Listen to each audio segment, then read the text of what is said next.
So good morning students. As you know that we had completed the reading of the chapters. Now we will do the exercise of the same.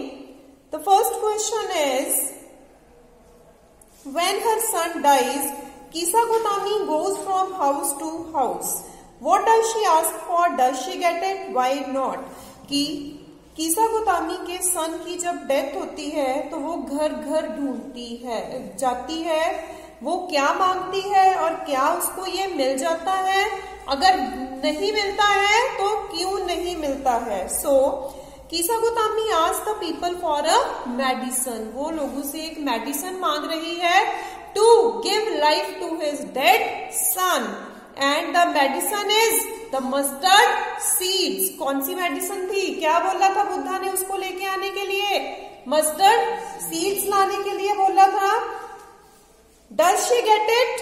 No, she doesn't get it from any house. Why not?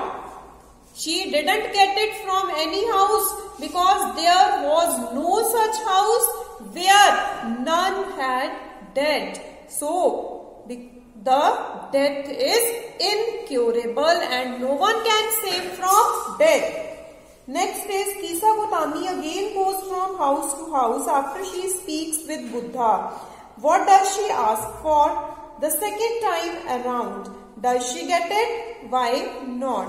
So the answer is she asks for a handful of mustard seeds. क्या मांगती है?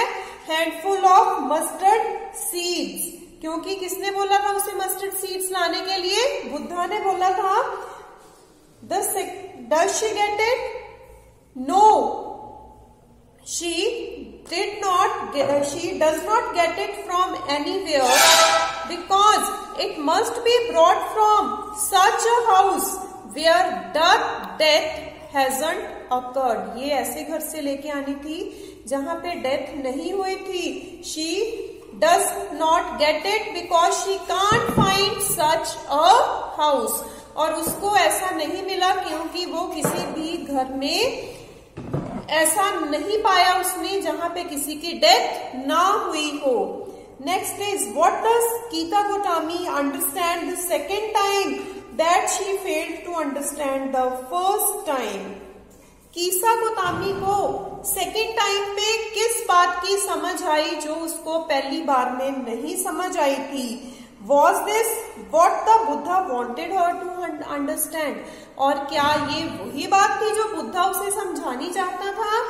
उसको ये बात समझ आ गई थी that death is inevitable, कि डेथ से कोई बच नहीं सकता और बुद्धा उसे यही बात समझानी चाहता था. तभी उसने ये बोला था कि मस्टर्ड सीड्स तो मिल जाएंगे लेकिन ये बोलना कि उस घर में किसी की डेथ ना हुई हो. So she now understand that death is inevitable.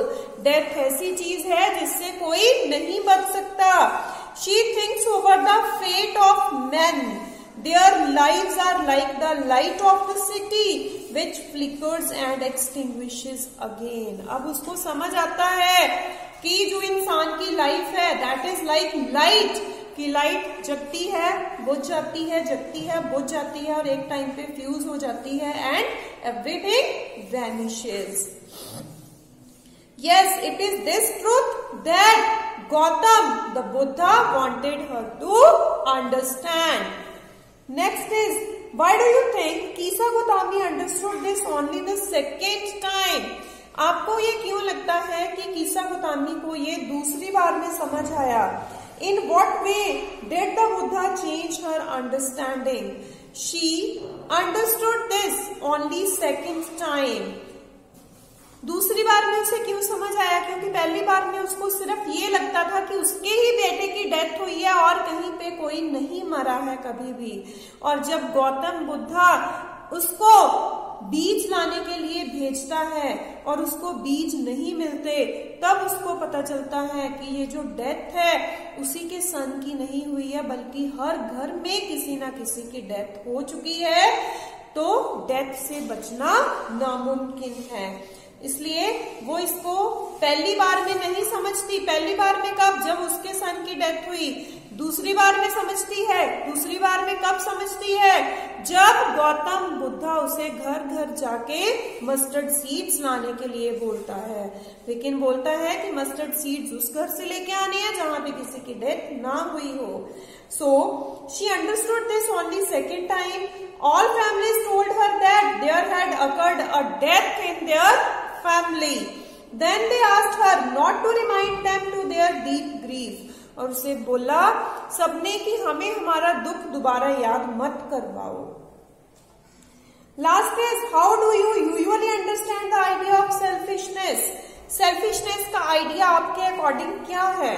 But the idea of selfishness, I understand thinking of oneself only. जब हम सिर्फ अपने बारे में सोचते हैं, it means that we are selfish. It is also of thinking of those things that concern one only. I agree with Kisa Gotami that she is selfish in her grief. She now understands that death is common to all. One who is born has to die one day. जो पैदा हुआ है उसको एक दिन मरना है. One should not grieve over a thing that is common to all. So that's all for today. Have a nice day ahead.